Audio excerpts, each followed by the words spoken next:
Hello friend, welcome back to our channel. This is Ashish. चलिए देखते हैं कल मार्केट कहाँ मोमेंटम कर सकता है, कौन से लेवल इंपॉर्टेंट है। यहाँ पे जैसा कि अपन पिछले यानी कि 2 दिन पहले यहाँ पे अपन एक एनालिसिस किए थे, यानी कि जो बैंक निफ्टी यहाँ पे ट्रेड हो रहा था वो समथिंग यानी कि 34,700 के पास में यहाँ पे ट्रेड हो रहा था। अभी रिसेंटली मैं अगर आपको वापस से यहाँ पे बताऊँ तो ये वाला जो सीलिंग प्रेशर यहाँ जनरेट हुआ, यहाँ पे बी शेप में यहाँ पे रिकवरी हुई, वापस से यहाँ पे फॉल हुआ। फॉल होने के बाद में यहाँ पे क्या हो रहा है, अगर ध्यान से आप चीज़ों को समझेंगे तो प्रॉपर आपको समझ में आने लगेगा कि किस तरीके का मोमेंटम होता है और किस तरीके से अपन को ट्रेड करना चाहिए। यहाँ पे देखा कि एक बी शेप में यहाँ पे आपको एक रिकवरी देखने के लिए मिली और वापस से यहाँ पे बैंक निफ्टी ने नीचे की तरफ फॉल किया। अब यहाँ पे अगर अपन को ऊपर की साइड में देखना है तो सबसे इंपॉर्टेंट चीज़ क्या है, यानी कि इस तरीके का यहाँ पे इसने पैटर्न बनाया हुआ है। अगर इस पैटर्न को यानी कि यहाँ से अगर अपन प्राइस में देखें तो यानी कि 35,480 से लेके 35,620, ठीक है ना, ये एक स्ट्रॉन्ग रेजिस्टेंस एरिया है जिसको यानी कि बैंक निफ्टी को निकालने में बहुत दिक्कत होगी। अगर यहाँ पे इन केस में अगर ये दो यानी कि एक्सपायरी तक अगर इसको नहीं निकाल पाता है तो यहाँ पे आपको नीचे की साइड में यानी कि एक सीलिंग प्रेशर आपको देखने के लिए मिल सकता है, ठीक है। तो अपने लिए जो रेजिस्टेंस की तरह यानी कि कल के भी सेशन में जो काम करने वाला है, यानी कि 35,620 से लेके 35,480, ठीक है, ये वाला एरिया क्या है, रेजिस्टेंस की तरह। जैसा कि मैंने कल भी बताया था आपको कि इमीडिएटली अगर आपको गैप अप दिखता है तो यानी कि 480 के आसपास आप इसको इमीडिएटली शॉर्ट कर सकते हो, जो अपन अभी 15 मिनट के चार्ट पे देखेंगे। तो अपने लिए सबसे इंपॉर्टेंट ये रेंज हो चुकी है, यानी कि यहाँ पे बैंक निफ्टी डाउन गया, ऊपर गया, फिर वापस से इसने यहाँ पे इस वाली रेंज का सपोर्ट बनाया। सपोर्ट बनाने के बाद में इसने यहाँ पे इसको ब्रेकआउट देना चाहिए। अगर ये यहाँ पे ब्रेकआउट इसका फेल हो जाता है तो वापस से रीटेस्ट करने नीचे की तरफ आ सकता है, जो कि आपका वो लेवल निकल के आएगा करीब 34,550। तो यहाँ तक बैंक निफ्टी आने की कोशिश कर सकता है। तो इन लेवलों पे अपन को ध्यान रखना है। ये वाली जो रेंज है ये अपने लिए इंपॉर्टेंट रेंज है। इस रेंज में जिधर की साइड में भी आपको एक बेस्ट क्लोजिंग मिलेगी, उसी साइड में आपको एक बेस्ट मोमेंटम मिलेगा। तो इस चीज़ पे आप ध्यान रखिए। डेली का चार्ट है, इस वजह से मैंने आपको बताया कि प्रॉपर आपको वो चीज़ें समझ में आ सकें। अभी अपन 15 मिनट के चार्ट पे यहाँ पे समझने की कोशिश करेंगे कि 15 मिनट के चार्ट पे अपन किस तरीके से यहाँ ट्रेड कर सकते हैं। अगर यहाँ पे अपन देखें तो मैंने आपको क्लियर वे में बताया था ये रेंज अपने लिए कल के सेशन में इंपॉर्टेंट रेंज होने वाली है। इस रेंज को जिधर की साइड में ब्रेक करेगा तो आपको एक बेस्ट मोमेंटम नीचे की साइड में भी मिल सकता है और ऊपर की साइड में भी मिल सकता है। ऊपर की साइड में मैंने आपको यानी कि मैं अगर चार्ट को यहाँ पे थोड़ा सा छोटा करूं तो आपको यहाँ पे प्रॉपर समझ में आएगा कि किस तरीके से अपन यहाँ पे डिस्कस किए थे।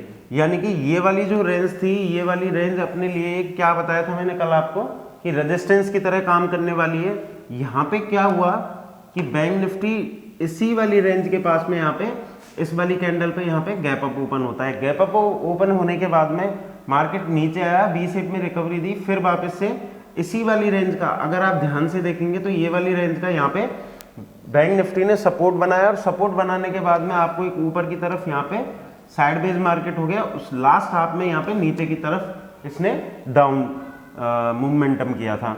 अभी अगर अपन कल के सेशन में इसको देखें कि कल अपन इसको किस तरीके से यहाँ पे ट्रेड कर सकते हैं, तो इसका एक सिंपल सा फॉर्मूला है आपके लिए कि ये वाली रेंज जो है, ठीक है ना, ये वाली रेंज यानी कि 35,050, ठीक है, ये लेवल आपके लिए इंपॉर्टेंट सपोर्ट की तरह कल काम करेगा। अगर इसके नीचे अगर आपको 5 मिनट का अगर कैंडल दिखता है तो आप वहाँ पे उसको शॉर्ट कर सकते हो। नीचे के जो आपके टारगेट रहेंगे 34,920, 34,850 और उसके बाद का जो टारगेट होगा यहाँ पे 34,650। ये 3 टारगेट आपको नीचे की साइड में मिल सकते हैं। अगर बाय द वे ये गैप डाउन ही ओपन हो जाता है तो वहाँ पे आपको एक चीज़ का ध्यान रखना है कि अगर बहुत ज़्यादा यहाँ पे गैप डाउन ओपन हो गया, गैप डाउन ओपन होने के बाद में अगर ये ऊपर की साइड में इसी वाली रेंज का यहाँ पे रेजिस्टेंस बनाता है तो ही आप उसको शॉर्ट करोगे, या फिर ये यहाँ पे फ्लैट ही ओपन होता है, फ्लैट ओपन होने के बाद में ये वाला जो ट्रेंड बना हुआ है इसको नीचे की साइड में ब्रेक करता है, वो मैंने आपको बता दिया है, ठीक है। अब ये इस वाली रेंज को आपको ट्रेड करना है। सबसे पहले अगर आपको बाइंग करना है, अगर ये यहाँ पे फ्लैट ओपन होता है तो आपको यानी कि 35,280 इसके ऊपर आपको एक 15 मिनट का कैंडल अगर ये क्लोज कर देता है तो आप वहाँ पे बाई कर सकते हो। ऊपर थोड़ा सा रिस्की रहेगा, इस वजह से आपको जो, अगर आप सेफ ट्रेडर हो तो 35,620 इस लेवल के ऊपर निकले या इसके ऊपर क्लोजिंग आ जाए तो आपको एक बेस्ट मोमेंटम मिल सकता है। यहाँ पे छोटी सी रिस्क रहेगी, बाकी का मैं आपको टेलीग्राम चैनल में अपडेट करूंगा जिसका लिंक वीडियो के डिस्क्रिप्शन में। तो आपको यहाँ पे क्या करना है कि अगर ये फ्लैट ओपन होके यानी कि 35,280 को अगर ऊपर की साइड में निकालता है आप इमीडिएटली बाई कर सकते हो। ऊपर के जो टारगेट होंगे आपके 35,420, ठीक है, ये आपका सबसे पहला टारगेट होगा। उसके ऊपर आपका जो टारगेट होगा 35,620, ये आपके ऊपर की साइड के टारगेट हैं। इन लेवलों पे अगर ये बहुत ज़्यादा गैप अप ओपन होता है, यानी कि suppose that gap up open हो गया 35,620 या 580 इन रेंज के आसपास, और वहाँ पे आपको कोई भी नेगेटिव कैंडल दिखता है तो आप उसको इमीडिएटली शॉर्ट भी कर सकते हो। क्योंकि वहाँ से क्या है, एक सेलिंग प्रेशर आपको देखने के लिए मिल सकता है। तो उन लेवलों को आपको थोड़ा सा ध्यान में रखते हुए ट्रेड करना है। तो बैंक निफ्टी में इन लेवलों को देखते हुए आपको ट्रेड करना है। तो चलिए अभी निफ्टी देख लेते हैं कि निफ्टी के लिए कौन सा लेवल इंपॉर्टेंट है और कहाँ पे अपन ट्रेड कर सकते हैं। निफ्टी का भी अगर अपन देखें यहाँ पे तो निफ्टी ने भी सेम ही लगभग ये वाला पैटर्न यहाँ पे डाउन मोमेंटम हुआ। डाउन मोमेंटम होने के बाद में इसने ऊपर शार्प रिकवरी करी, रिकवरी करने के बाद में वापस से नीचे आया और इसने लगभग यहाँ पे जो क्लोजिंग दिया है यानी कि 17,233 के आसपास दिया है, ठीक है। अब इसको अपन 15 मिनट के चार्ट पे समझने की कोशिश करते हैं कि अगर 15 मिनट के चार्ट पे अपन देखें तो किस तरीके का यहाँ पे पैटर्न बन रहा है और किस तरीके से अपन यहाँ पे ट्रेड कर सकते हैं, वो अपने लिए सबसे इम्पोर्टेंट है।